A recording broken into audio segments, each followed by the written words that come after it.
ಏಯ್ cruise control ಹೆಂಗೆ activate ಮಾಡೋದು?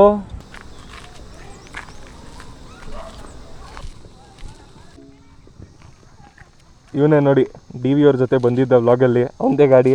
ಅರೋನ್ ನಮ್ಮ ಬೆಸ್ಟ್ ಫ್ರೆಂಡು. ಅವನೇ ಮ್ಯಾಡಾಗಿ ಮಾಡಿಸಿರೋಂಥ ಗಾಡಿ ಇದು. ಫುಲ್ ಗಾಡಿನ ಆರೆಂಜ್ ಮಾಡಿಸಿದ್ದಾನೆ. Probably world's first orange vehicle ಅಲ್ವಾ? Complete orange vehicle, true orange ADV. True orange ADV. KTM fans, ಪಕ್ಕ KTM ಫ್ಯಾನ್ ಇವನು. KTM ಅವ್ರ ಕಡೆಯಿಂದ ಒಂದು ನನಗೆ ತುಂಬ ಇಷ್ಟ ಆಗಿದ್ದೇನು ಅಂದರೆ, ಇವ್ರ ಗೇರ್ ಲಿವರು ಫೋಲ್ಡ್ ಆಗುತ್ತೆ. In case of any accidents ಅಥವಾ ಏನೇ ಆದ್ರೂ ನಿಮಗೆ ಫೋಲ್ಡ್ ಆಗಿ ನಿಮಗೆ ಅದು ಹೊಡೆದೋಗೋ ಚಾನ್ಸಸ್ ಕಮ್ಮಿ. ಅದೇ ಥರ ಇಲ್ಲಿ ಫುಟ್ ಪ್ಯಾಕ್ ಕೂಡ ಫೋಲ್ಡ್ ಆಗುತ್ತೆ ನೋಡಿ. ಇದು ಅಲ್ಲಿಗೆ ಸ್ಟೇ ಆಗಲ್ಲ, ವಾಪಸ್ ಬರುತ್ತೆ.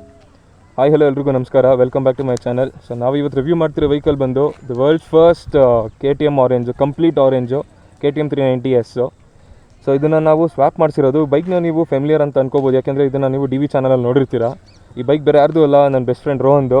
ಇಲ್ಲೇ ಇದನ್ನು ನೋಡಿ, ಹೇಗಿದ್ದೀರಪ್ಪ? Good evening. ಒಳ್ಳೆ ಬ್ಯೂಟಿಫುಲ್ ಸನ್ಸೆಟ್ಟು, ಅದ್ರ ಜೊತೆಗೆ ಆರೆಂಜ್ ಕಲರ್ ಗಾಡಿ ಸೂಪರಾಗಿ ಕಾಣಿಸ್ತಾ ಇದೆ.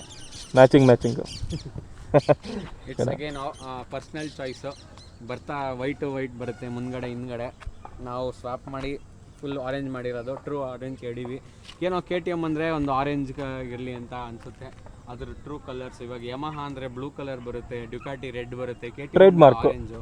ಸೊ ಅದ್ರದ್ದು ಬ್ರ್ಯಾಂಡದು ಬೈಕು ಆ ಕಲರಲ್ಲಿ ಇದ್ರೇ ಏನೋ ಒಂಥರ ಮಜಾ ನೋಡೋದಕ್ಕೆ. ಸೊ ಇದು ಫುಲ್ ಆರೆಂಜ್ ಆಗಿರೋದ್ರಿಂದ ಒಂಥರ ಬ್ಯೂಟಿಫುಲ್ ಲುಕ್ ಆಗಿದೆ. But it's again personal choice. ಒಬ್ಬೊಬ್ರಿಗೆ ಇಷ್ಟ ಆಗ್ಬೋದು, ಒಬ್ಬೊಬ್ರಿಗೆ ಇಷ್ಟ ಆಗಿಲ್ಲದೆ ಇರ್ಬೋದು. ಇನ್ನೊಬ್ಬರು ಇದ್ರ ಜೊತೆಗೆ ಸ್ವಾಪ್ ಮಾಡಿದವರು ಫುಲ್ ವೈಟ್ ಮಾಡಿದ್ದಾರೆ, ಅವ್ರಿಗೂ ತುಂಬ ಫುಲ್ ವೈಟ್ ಇಷ್ಟ ಆಯ್ತಂತೆ. But that still okay. ಏನಾದ್ರು ಕಂಪ್ಲೀಟ್ ಡೀಟೇಲ್ಸ್ ಅಥವಾ ಇನ್ಫಾರ್ಮೇಷನ್ ಬೇಕು ಅಂದರೆ ನಮ್ಮ ಬಾಸ್ ಚಾನಲ್ ಫಾಲೋ ಮಾಡ್ಕೊಳ್ಳಿ, ಡಿಸ್ಕ್ರಿಪ್ಷನ್ ಕೆಳಗೆ ಹಾಕಿರ್ತೀನಿ. ನನ್ನ ಚಾನಲಲ್ಲಿ ಕಂಪ್ಲೀಟಾಗಿ ನಾನು ಪ್ರಾಕ್ಟಿಕ್ಯಾಲಿಟಿ ಬಗ್ಗೆ ತೋರಿಸ್ಕೊಡ್ತೀನಿ. ಇವನ್ ಹೈಟ್ ಬಂದುಬಿಟ್ಟು 5'5". ಇವ್ನು ಕೂತ್ಕೊಂಡು ತೋರಿಸ್ತಿದ್ದೆ ನೋಡಿ. ಇವ್ನ ಹೈಟ್ಗೆ 2 ಕಾಲು ಸಿಗುತ್ತೆ, ಬಟ್ ಸ್ವಲ್ಪ ಟಿಪ್ ಟೋ ಮಾಡ್ಕೋಬೇಕಷ್ಟೇ. ಸೊ ಏನು ತೊಂದರೆ ಇಲ್ಲ. ಇನ್ನೊಂದು ಕಾಲ್ ಟಿಪ್ ಟೋ ಆಗುತ್ತೆ, but that's more than sufficient. ನೀವೇನು ಓಡಿಸ್ತಿರೋ ಅದಕ್ಕೆ ಒಂದು ಕಾಲು ಫ್ಲಾಟ್ ಫುಟ್ ಆದರೆ ಮೋರ್ ದನ್ ಸಫಿಷಿಯಂಟ್ ಅಂತೀನಿ ನಾನು. ತುಂಬ ಕಾಲು ಫ್ಲಾಟ್ ಫುಟ್ ಆಗಬೇಕು, ತುಂಬ ಕೆಳಗಿತ್ತು ಅಂದರೆ it's not an adventure bike. ಸ್ವಲ್ಪ ಹೈಟಲ್ಲೇ ಇರಬೇಕು.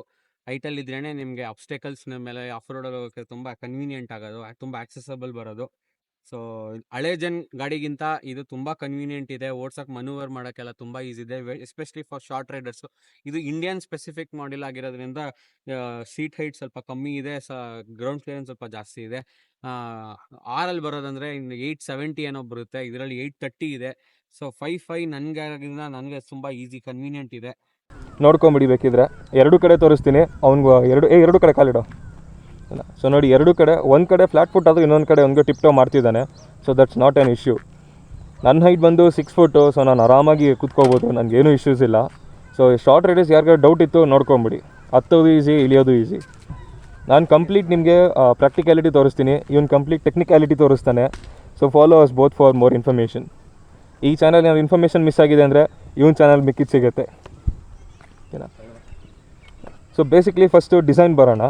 ಎಲ್ಲದಕ್ಕೂ ಮುಂಚೆ ಕೀಯಲ್ಲಿ ಒಂದು ಸ್ಪೆಸಿಫಿಕ್ ಫೀಚರ್ ತೋರಿಸ್ತೀನಿ. ಬೇರೆ ಯಾವ ಗಾಡೀಲಿ ಇದೆಯಲ್ಲೋ ಗೊತ್ತಿಲ್ಲ, ಈ ಗಾಡೀಲಿ ಒಂದು ಸ್ಪೆಷಲಾಗಿ ಕೊಟ್ಟಿದ್ದಾರೆ. ಇಲ್ಲೊಂದು ಚೂರು ಎಕ್ಸ್ಟ್ರಾ ಹೈಟ್ ಇಂಚಸ್ ಏನು ಕಾಣಿಸ್ತಿದೆಯಲ್ಲ, ಇದ್ರ ಅಡ್ವಾಂಟೇಜ್ ತೋರಿಸ್ತೀನಿ ಏನು ಅಂತ.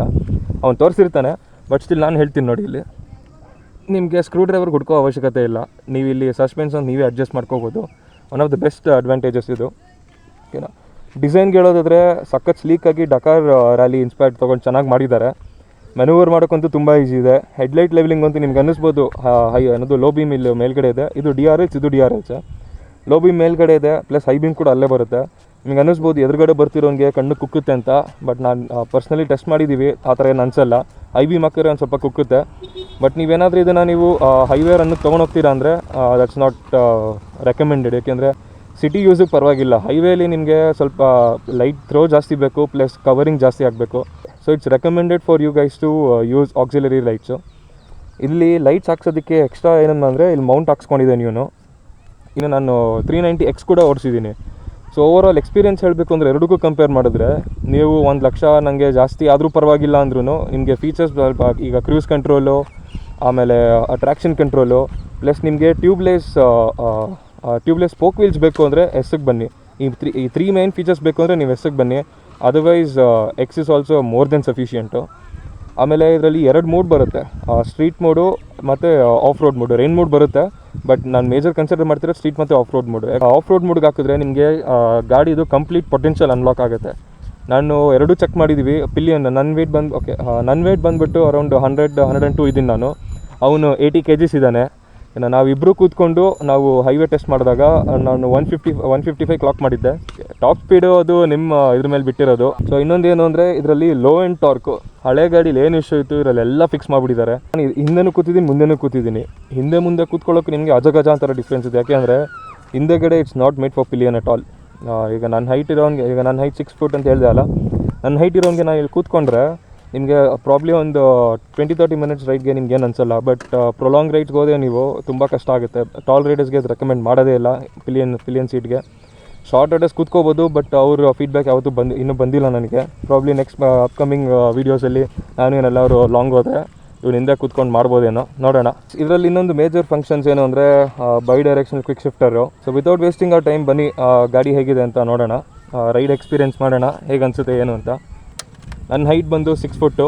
ಓಕೆನಾ, ನೋಡಿ ನಾನು 2 ಕಾಲನ್ನ ಈಸಿಯಾಗಿ ನಾನು ಫ್ಲಾಟ್ ಫುಟ್ ಮಾಡ್ತೀನಿ, ನನಗೆ ಏನೂ ತೊಂದರೆ ಇಲ್ಲ. ರಾಯಲ್ ಎನ್ಫೀಲ್ಡಲ್ಲಿ ರೌಂಡ್ ಮಿರರ್ಸ್ ಕೊಡ್ತಾರೆ. ಅದ್ರಲ್ಲಿ ಅರ್ಧಕ್ಕರ್ಧ ನೀವು ಸೆಟ್ ಮಾಡಬೇಕಾದ್ರೆ ಶೋಲ್ಡರೇ ಬಂದುಬಿಡುತ್ತೆ. ಸೊ ಇದರಲ್ಲಿ ಏನು ಅಡ್ವಾಂಟೇಜ್ ಅಂದರೆ ಈ ಶೇಪ್ವರೆಗೂ ನಿಮ್ಮ ಶೋಲ್ಡರ್ ಬಂದಿರುತ್ತೆ. ಇಲ್ಲಿ ನಿಮಗೆ ಈಸಿಯಾಗಿ ಕವರೇಜ್ ಕೊಡುತ್ತೆ. ಹಿಂದ್ಗಡೆ ವೆರಿ ಥಾಟ್ಫುಲ್ ಐ ಶೇಪ್ಡಾಗಿ ಕೊಟ್ಟಿದ್ದಾರೆ. Thanks bro.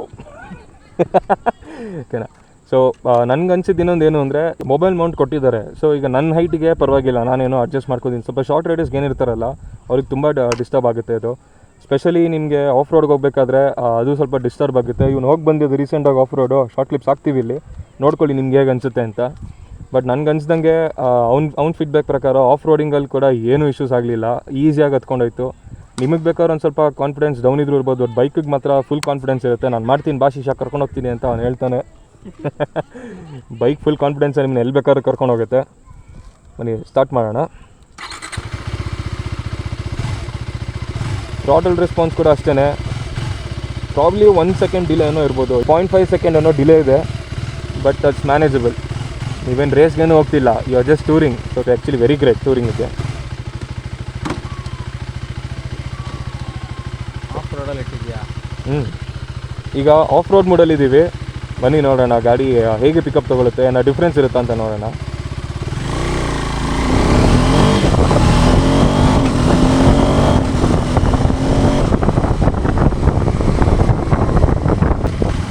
Of road ಮೋಡಲ್ಲಿ actually ಗಾಡಿದು ಫುಲ್ ಪೊಟೆನ್ಷಿಯಲ್ ನಿಮಗೆ ಸಿಗುತ್ತೆ. ನಿಮಗೆ ರೆಸ್ಟ್ರಿಕ್ಷನ್ಸ್ ಏನಿರಲ್ಲ. ರೈನ್ ಮೋಡ್ಗೆ ಹಾಕಿದ್ರೆ ನಿಮಗೆ ಸ್ವಲ್ಪ ಸಾಫ್ಟ್ ಥ್ರಾಟಲ್ ಆಗುತ್ತೆ. ಪ್ಲಸ್ ನಿಮಗೆ ತುಂಬ ಹೆಲ್ಪ್ ಆಗುತ್ತೆ ರೈನ್ ಅಂದರೆ ಈಗ ಸ್ಲಿಪರಿ ರೋಡ್ಸಲ್ಲೆಲ್ಲ ಬಂದಾಗ.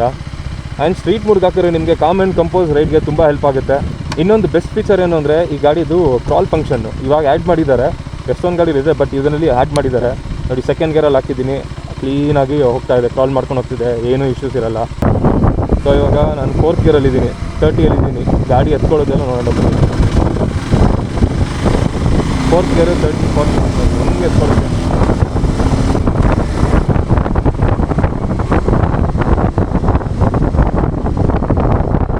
ನನ್ನ ಕನ್ಸಿದ್ದು ಇನ್ನೊಂದೇನು ಅಂದರೆ ಈ ಗಾಡಿದು ಸ್ವೀಟ್ ಸ್ಪಾಟ್ ಬಂದ್ಬಿಟ್ಟು 4000 to 5000 RPM. ನಿಮಗೆ ಕ್ವಿಕ್ ಶಿಫ್ಟರ್ ಕೂಡ ಇದರಲ್ಲಿ ಏನಂತಾರೆ ಸಖತ್ ಸ್ಮೂತಾಗಿ ಶಿಫ್ಟ್ ಆಗುತ್ತೆ ಈ RPM ರೇಂಜಲ್ಲಿ. ಪ್ಲಸ್ ನೋಡಿ 4th ಗೇರಲ್ಲಿ ಬಿಟ್ಟಿದ್ದೀನಿ, ಕ್ರಾಲಿಂಗ್ ಎಷ್ಟು ಈಸಿಯಾಗಿ ತೊಗೊಂಡೋಗುತ್ತೆ. ಗಾಡಿ ಮಾತ್ರ ನಿಮಗೆ ಎಲ್ಲೂ ಡಿಸಪಾಯಿಂಟ್ ಮಾಡಲ್ಲ. ವರ್ತ್ ಎವ್ರಿ ಪೆನಿ ಅಂತ ಹೇಳ್ಬೋದು ನಾನು. ನಿಮಗೆ ABS ಕಿಕ್ಕಿನ್ ಆಗ್ತಿರೋದು ಫೀಲ್ ತುಂಬ ಕರೆಕ್ಟಾಗಿ ಚೆನ್ನಾಗಿ ಕೊಡುತ್ತೆ. ಸಸ್ಪೆನ್ಷನ್ಸ್ ಕೂಡ ಒಂದು ಮಾತು ಹೇಳಂಗಿಲ್ಲ, ಸಖತ್ ಸ್ಮೂತ್ ಆಗಿದೆ. KTM has outdone everything in this vehicle. ಗಾಡಿ ಮಾತ್ರ ಕಣ್ಣು ಯಾರು ಬೇಕಾದ್ರೂ ತಗೋಬೋದು. 5 ಡೈರೆಕ್ಷನ್ ಈಗ ನೋಡಿ, ಡೌನ್ ಶಿಫ್ಟ್ ಮಾಡ್ತೀನಿ, ಈಸಿಯಾಗಿ ತಗೊಳುತ್ತೆ. ಪ್ಲಸ್ ಹೆಲ್ಪ್ ಕೂಡ ಏನೂ ಇರೋದಿಲ್ಲ, ಗಾಡಿ ಸಖತ್ ಸ್ಮೂತ್ ಆಗಿ ಹೋಗ್ತಿದೆ. ಸ್ಲೋ ಆ್ಯಂಡ್ ಸ್ಟಡಿಯಾಗಿ ಹೋದರೆ ಗಾಡಿ ಮಾತ್ರ ಬೆಣ್ಣೆ. ಈ ಗಾಡಿಗೆ ಪ್ರಾಬಬ್ಲಿ ಸಿಟಿ ಯೂಸಿಗಂತೂ ಅಲ್ವೇ ಅಲ್ಲ. ಯಾಕೆಂದರೆ ಸಿಟಿ ಯೂಸಲ್ಲಿ ನಿಮಗೆ ಬಂಪರ್ ಟು ಬಂಪರ್ ಟ್ರಾಫಿಕಲ್ಲಿ ಗಾಡಿ ಬೇಗ ಹೀಟಾಗಿ ಹೋಗುತ್ತೆ. ಯಾರಾದರೂ ಚಪ್ಪಲ್ ಹಾಕೊಂಡು ನೋಡ್ಸೋರಿದ್ರೆ ದಯವಿಟ್ಟು ಇದನ್ನು ಅವಾಯ್ಡ್ ಮಾಡಿಬಿಡಿ. ಯಾಕೆಂದರೆ ನೀವು ಚಪ್ಪಲಿ ಹಾಕೊಂಡು ನೋಡ್ತೀರಾ ಅಂದರೆ ಕಾಲು ಸುಟ್ಟೋಗೋ ರೇಂಜಿಗೆ ಬರ್ತಾ ಇರುತ್ತೆ ಆಗಲೇ ಅಬೇ ಕಡೆಗೆ. ಓವರಾಲ್ ಹೇಳಬೇಕು ಅಂದರೆ ಗಾಡಿ ರೈಡ್ ಕ್ವಾಲಿಟಿ ಮಾತ್ರ ಸಖತ್ತಾಗಿದೆ. ನಾನು 390X ಮತ್ತು 390S ಎರಡೂ ಓಡಿಸಿದ್ದೀನಿ. ನನಗೆ ಎರಡರಲ್ಲೂ ಡಿಫ್ರೆನ್ಸ್ ಅನಿಸಿದೆ ಏನು ಅಂದರೆ ಸಸ್ಪೆನ್ಷನ್ ಸ್ವಲ್ಪ ಅದರಲ್ಲಿ ನಾವು ಅಡ್ಜಸ್ಟ್ ಮಾಡೋಕ್ಕಾಗಲ್ಲ. ಬಟ್ ಇದರಲ್ಲಿ ಅಡ್ಜಸ್ಟ್ ಮಾಡಿಕೊಂಡು ರೈಡ್ ಇನ್ನೂ ಸ್ವಲ್ಪ ಸ್ಮೂತಾಗಿ ಮಾಡ್ಬೋದು. ಕರೆಂಟ್ಲಿ ಈ ಗಾಡಿ ಬಂದುಬಿಟ್ಟು ನಮಗೆ ಮೈಲೇಜು 24 ಬರ್ತಿದೆ. ಈಗ ಬನ್ನಿ ಕ್ರೂಸ್ ಕಂಟ್ರೋಲ್ ನೋಡೋಣ ಹೇಗೆ ವರ್ಕ್ ಆಗುತ್ತೆ ಅಂತ. ಸೊ ಕ್ರೂಸ್ ಕಂಟ್ರೋಲ್ ವರ್ಕ್ ಆಗೋದಕ್ಕೆ ನೀವು ಮಿನಿಮಮ್ ಅಂದರೂ 20 km/h ಇರಬೇಕು. ಅಟ್ಲೀಸ್ಟ್ 20 ಆ್ಯಂಡ್ ಅಬವಲ್ಲಿ ಇರಬೇಕು. ಆ್ಯಕ್ಟಿವೇಟ್ ಮಾಡೋಣ ನೋಡೋಣ. ಕ್ರೂಸ್ ಕಂಟ್ರೋಲ್ ಆ್ಯಕ್ಟಿವೇಟ್ ಆಯಿತು. ಇವಾಗ ಸ್ಪೀಡ್ ಚೆಕ್ ಮಾಡೋಣ. ನೋಡಿ 33ಯಲ್ಲಿದೆ, ಆಟೋಮೆಟಿಕಾಗಿ ತೊಗೊಂಡೋಗುತ್ತೆ. ನಾನು ಇನ್ನೂ ಪ್ರೆಸ್ ಮಾಡಿ ಇಟ್ಕೋತೀನಿ. 35-40 ಅದೇ ತೊಗೊಂಡೋಗುತ್ತೆ ನೋಡಿ. 50-55 ನೋಡಿ. ಕ್ಲಚ್ ಹಿಡಿದ್ರೆ ನಿಮಗೆ ಕ್ರೂಸ್ ಕಂಟ್ರೋಲ್ ಡಿಸೆಂಗೇಜ್ ಆಗುತ್ತೆ. ಕ್ಲಚ್ಚು ಬ್ರೇಕು ಅದು ಬಿಟ್ಟರೆ ನೀವು ಕ್ವಿಕ್ ಶಿಫ್ಟರ್ ಯೂಸ್ ಮಾಡಿದ್ರೆ ಏನೂ ಆಗೋಲ್ಲ. ಈಗ ನಾನು ಮೈನಸ್ ಒತ್ತುತ್ತೀನಿ, 29ಗೆ ಶಿಫ್ಟ್ ಆಗುತ್ತೆ. ಕ್ಲಚ್ ಹಿಡಿದೆ ಹೊಟ್ಟೋಯ್ತು. But overall to be honest out of 10 rank ಮಾಡಬೇಕು ಅಂದರೆ 8 to 8.5 ಆರಾಮ್ ಕೊಡ್ಬೋದು. ಮಿಕ್ಕಿದ ಪಾಯಿಂಟ್ಸು ನಾವು ವೈಬ್ರೇಷನ್ಸ್ ಪ್ಲಸ್ ಹೀಟ್ ಡಿಸಿಪಿಯೇಷನ್ನು ಆಮೇಲೆ ಪಿಲಿಯನ್ ಕಂಫರ್ಟ್ನ ಒಂದು ಸ್ವಲ್ಪ ಹೇಳ್ಬೋದು. ಸೊ ಇವಾಗ ಹೆಡ್ಲೈಟ್ ಥ್ರೋ ಚೆಕ್ ಮಾಡೋಣ. ಸೊ ಇದು ಲೋ ಬೀಮಲ್ಲಿ ಒಂದು ಅಂದಾಜು ಒಂದು 50 to 70 ಮೀಟರ್ಸ್ ಹೋಗ್ತಿದೆ ಅಂತ ಹೇಳೋಣ. ಸೊ ಹೈ ಬೀಮ್ ಹಾಕಿದ್ರೆ ನೋಡಿ ಆಲ್ಮೋಸ್ಟ್ ನಮಗೆ ರೋಡ್ ಕ್ಲೀನಾಗಿ ಕಾಣುತ್ತೆ. ಬಟ್ ಎದುರುಗಡೆ ಬರ್ತಾರೆ ಸ್ವಲ್ಪ ಡಿಸ್ಟ್ರಾಕ್ಟ್ ಆಗುತ್ತೆ. ಬಟ್ ಅಕ್ಕಪಕ್ಕ ಅಂತೂ ನಮಗೆ ಕ್ಲೀನಾಗಿ ಕಾಣುತ್ತೆ. ಸಿಟಿ ರೈಡ್ಗೆ ಹೇಳಬೇಕು ಅಂದರೆ ಪರ್ಫೆಕ್ಟಾಗಿ ಅಂತ ಹೇಳ್ಬೋದು. ಬಟ್ ನೀವು ಮಾನ್ಸೂನ್ ರೈಡ್ಸ್ ಎಲ್ಲಾದರೂ ಘಾಟ್ ಸೆಕ್ಷನು ಅಥವಾ ಎಲ್ಲಾದರೂ ಹಿಲಿ ಏರಿಯಾಸ್ ಹೋಗ್ತೀರಾ ಅಂದರೆ ನಿಮಗೆ ಎಕ್ಸ್ಟ್ರಾ ಲೈಟ್ಸ್ ಬೇಕೇ ಬೇಕಾಗುತ್ತೆ. You cannot rely on this particular light. ಇವ್ರದ್ದು ಪಾರ್ಕಿಂಗ್ ಲೈಟ್ ಫೀಚರ್ ಎಷ್ಟು ಚೆನ್ನಾಗಿದೆ ಅಂದರೆ, ಈಗ ಎಲ್ಲೋ ಒಂದು ಕಡೆ ಗಾಡಿ ಕೆಟ್ಟೋಗ್ಬಿಟ್ಟಿದೆ ನಿಮ್ಮದು, ನಾನು ಗಾಡಿ ಆಫ್ ಮಾಡಿ ಲಾಕ್ ಮಾಡ್ಕೊಂಡು ತೊಗೊಂಡೋಗ್ತೀನಿ. ಕೀ ನನ್ನ ಹತ್ರ ಇದೆ, ನೋಡ್ಬೋದು ಇಲ್ಲಿ ಕೀ ನನ್ನ ಹತ್ರ ಇದೆ. ಗಾಡಿ ಲಾಕ್ ಆಗಿದೆ ಬಟ್ ಪಾರ್ಕಿಂಗ್ ಲೈಟ್ಸ್ ಆನ್ ಆಗೇ ಇರುತ್ತೆ. ಸೊ ನಿಮ್ಮ ಗಾಡಿನೂ ಸೇಫು, ಬೇರೆ ಬರ್ತಿರೋರು ಟ್ರಾವೆಲರ್ಸ್ಗೂ ಸೇಫ್ ಆಗಿರುತ್ತೆ. ಸೊ ಇವಾಗ ಇನ್ನೊಂದು ಕೀ ಆನ್ ಹಾಕ್ತೀನಿ. ನೆಕ್ಸ್ಟು ನೀವು ಆಫ್ ಮಾಡಬೇಕು ಅಂದರೆ ಗಾಡಿ ಆನ್ ಮಾಡಿ ತಿರ್ಗಾ ಪಾರ್ಕಿಂಗ್ ಲೈಟ್ಸ್ ಒತ್ತಿದ್ರೆ ಅದು ಆಫ್ ಆಗುತ್ತೆ. ಸೊ ಈಗ ಹಿಂದೆಗಡೆ ಪಿಲಿಯನ್ ಕೂತ್ಕೊಂಡಾಗ ನಿಮಗೆ ಎಷ್ಟು ರೈಸ್ ಆಗುತ್ತೆ ಹೆಡ್ಲೈಟ್ಸ್ ಅಂತ ನೋಡೋಣ. ಸೊ ಈಗ ವಿತೌಟ್ ಪಿಲಿಯನ್ ಚೆಕ್ ಮಾಡೋಣ ಬನ್ನಿ, ಥ್ರೋ ಹೇಗಿದೆ ಅಂತ. ಸೊ ವಿತೌಟ್ ಪಿಲಿಯನ್ ಥ್ರೋ ಇದು low beam throw. So pillion ಹಿಂದೆಗಡೆ ಕೂತ್ಕೊಂಡ್ರೆ ಸ್ವಲ್ಪ ರೈಸ್ ಆಗುತ್ತೆ ಜಾಸ್ತಿನೇ. ಒಂದು ನಿಮಿಷ. ಹಾಂ, ಅವನೀಗ ಕಂಪ್ಲೀಟಾಗಿ ಕೂತಿದ್ದಾನೆ. ಹಿಂದೆಗಡೆ ಪಿಲಿಯನ್ ಕೂತ್ಕೊಂಡ್ರೆ ನಮ್ಗೆ ಆಲ್ಮೋಸ್ಟ್ ಆಲ್ ಒಂದು 300-400 ಮೀಟರ್ಸ್ವರೆಗೂ ಲೋ ಬೀಮ್ ಪಾಸ್ ಆಗ್ತಿದೆ. ಹೈ ಬೀಮ್ ನೋಡಬೇಕು, ಆಲ್ಮೋಸ್ಟ್ ಆಲ್ 1/2 ಕಿಲೋಮೀಟರ್ ಹೋಗ್ತಿದೆ ಇದು. ಅಂದರೆ ವಿಸಿಬಿಲಿಟಿ ನಮಗೆ ಕ್ಲಿಯರ್ ಆಗಿದೆ. ಫುಲ್ ಶಾರ್ಪ್ ಅಂತ ಏನಿಲ್ಲ, ಕ್ಲಿಯರ್ ಆಗಿದೆ ವಿಸಿಬಲ್ ನೋಡ್ಬೋದು. ಸೊ ಇದು ಆ್ಯಾವ್ರೇಜ್ ರೋಡ್ ಅಂತ ಹೇಳೋಣ. ಆ್ಯಾವ್ರೇಜ್ ರೋಡಲ್ಲಿ ನಿಮಗೆ ಕರೆಕ್ಟಾಗಿ ಫುಲ್ ರೋಡ್ ಕವರ್ ಮಾಡ್ತಿದೆ. So there is no disturbance at all. Clean ಹಿಂದೆಗಡೆ ಕೂತಿದ್ದಾಗ ಲೋ ಬೀಮ್ ಹಾಕಿದಾಗ ಎದುರುಗಡೆ ಬರ್ತಿರೋರಿಗೆ ಒಂದು ಸ್ವಲ್ಪ ಡಿಸ್ಟರ್ಬೆನ್ಸ್ ಅನ್ನಿಸ್ಬೋದು. ಬಟ್ ದಟ್ಸ್ ಮ್ಯಾನೇಜಬಲ್, ಅಷ್ಟೇನು ಹೊಡೆಯಲ್ಲ ಅವ್ರಿಗೆ. ಬಟ್ ಹೈ ಬೀಮ್ ಹಾಕಿದ್ರೆ ಒಂದು ಸ್ವಲ್ಪ ಹೊಡೆಯುತ್ತೆ. So have to be sure that ಯಾರು ಎದುರುಗಡೆ ಬಂದರೆ ಲೋ ಬೀಮ್ ಹಾಕ್ಕೊಂಡು ತಿರ್ಗಾ ಇಮಿಡಿಯೇಟಾಗಿ ಹೈ ಬೀಮ್ಗೆ ಶಿಫ್ಟ್ ಆಗಬೇಕು.